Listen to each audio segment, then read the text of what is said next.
Thank you, Junet. Thank you, Mr. Speaker. Mr. Speaker, I stand to support this motion for the approval of the commissioners of the Salary and Remuneration Commission. Mr. Speaker, these are the new commissions that came through the new constitution. And Mr. Speaker, I can see the proposal that has been brought to the House is the commission consists of members of high integrity, people whom I believe can do this work, Kenyans who are qualified, people who have worked in other sectors in the country, Mr. Speaker, who have been put together so that they can help this country deal with the issue of wage bill, Mr. Speaker. But Mr. Speaker, the funny thing about this commission, and I've been here since the inception when this commission came into place, Mr. Speaker, there's a misconception that they think this commission was created purposely to fight politicians, Mr. Speaker. Somebody has misadvised them. Somebody has misguided them, Mr. Speaker. You will see, once they are approved by this House, Mr. Speaker, the first war they will start with is Parliament, Mr. Speaker. I don't know who has misadvised them. They are supposed to look at the remuneration and the earnings of all sectors in the public service and in all state officers, Mr. Speaker. Mr. Speaker, I think it is juicy, it's into the public when you deal with politicians. You know, you demonize them, you tell them they want to earn more than what they deserve, I don't know what.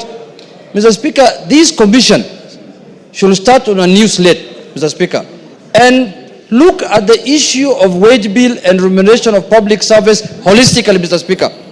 One of, Mr. Speaker, the issues that they're supposed to do is to harmonize the public service wage bill, Mr. Speaker. But, Mr. Speaker, you will see, you know, at the end, when Parliament is closed in August 2027, when people are going to the election, that's when you see the Commission publishing a Gazette notice saying that the salary of a member of Parliament has been reduced to 50,000. If they want to do that, let them do it now, so that the people who want to apply for the jobs of being a member of Parliament can decide in the August 2027 whether they want to go for that job or they don't want to go for that job. Don't wait until Parliament is closed. Why should you do that mischievously? Just advertise now that this is the salary that is commensurate with a member of Parliament. Then the people who intend to contest for these positions in 2027 can make up their mind early enough. Because there are people who are leaders in the corporate sector, who are earning way above members of Parliament, who will want to come to this House. But when you issue a notice, of a Gazette notice, when Parliament is closed in August 2027, and they will have resigned in February 2027, then you'll be doing injustice to them, because they will have decided, do I stay as the managing director of a bank earning this much? I know a member from Meru here who was doing very well before he came here, Mr. Speaker. He confided in me. He told me I was earning way, I never thought this is the kind of job I was getting into, Mr. Speaker. We were in Mombasa with him for a trip. I told him, my brother, this is a call. This is a service to the public. You might not earn anything. And whatever you earn here, it belongs to the public. Whatever you earn in this house belongs to the public.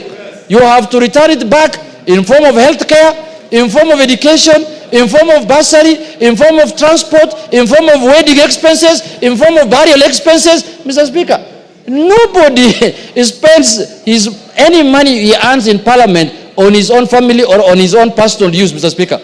Mr. Speaker, members of Parliament, the number of burials they contribute to, the number of people they bury, the number of people they pay for their health services, the health care, Mr. Speaker, school fees, Mr. Speaker, weddings, people want to buy weddings. Me, I've seen, Mr. Speaker, cases where somebody wants to marry, he comes to a member of Parliament.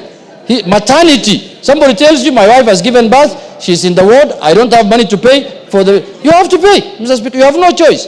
You know, sometimes even traveling, he tells you, I want to go and visit my in-laws from this in Makueni County. You have to pay, Mr. Speaker. No, especially they come from that side where Baro Bulumbui is in my place. So he tells you, I want to go all the way to Kitui. Can you pay something? Now you have to give him money so he can greet them. So, Mr. Speaker, public service is a calling. Being a politician is not a mean job, Mr. Speaker. It's a very difficult job. But anybody who's outside it thinks it's a walk in the park. He thinks, you know, when they see you, the most prestigious thing you see with a member of Parliament is when his escort opens for him the door. People think that is the most important thing, the most of that's what they see. Mr. Speaker, it's a very, very daunting task.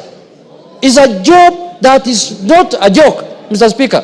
You have to think of your constituents. You have to think of Kenyans. You have to make sure you pass the right laws here. You have to be present when those laws are being passed. You have to make sure that services are provided to your constituents, Mr. Speaker. And then now the Salary and Remuneration Commission thinks that, oh, these are just jokers, a bunch of jokers who have just sat somewhere in an afternoon in a air conditions hall where they just talk and say anything they want. No, Mr. Speaker. You wait until the next election arrives. You will see every constituency will have over 20 aspirants. If the job is that useless, why are people going for? Why can't you leave the one who's there just to continue? It shows you how important this work is. So I want to urge the Salary and Remuneration Commissioners, if they are approved by this House, to look at things holistically. Let them not be duped that if you deal with politicians is when Kenyans take you serious. You are mistaken, my brothers and sisters. You are mistaken. So, but in spite of all that, I want to ask the House that we also need SRC Commission as a commission, because they are doing a very important constitutional duty, Mr. Speaker. Because, you know, the disparities in the wage bill, the disparities in the remuneration in this country, Mr. Speaker, must be harmonized. The low-cadre person must feel that he's doing a good service and is being given a good remuneration as the highest person paid, Mr. Speaker. That is their work, and that's why we need them, and that's why I urge this House that we pass the SRC Commission so that Kenyans can also enjoy the fruits of their new constitution, Mr. Speaker, by giving them these commissions that are supposed to deal with those aspects in the running of the country, Mr. Speaker.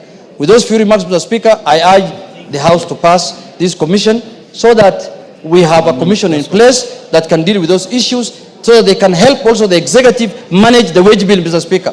With those few remarks, Mr. Speaker, I support. Murugara.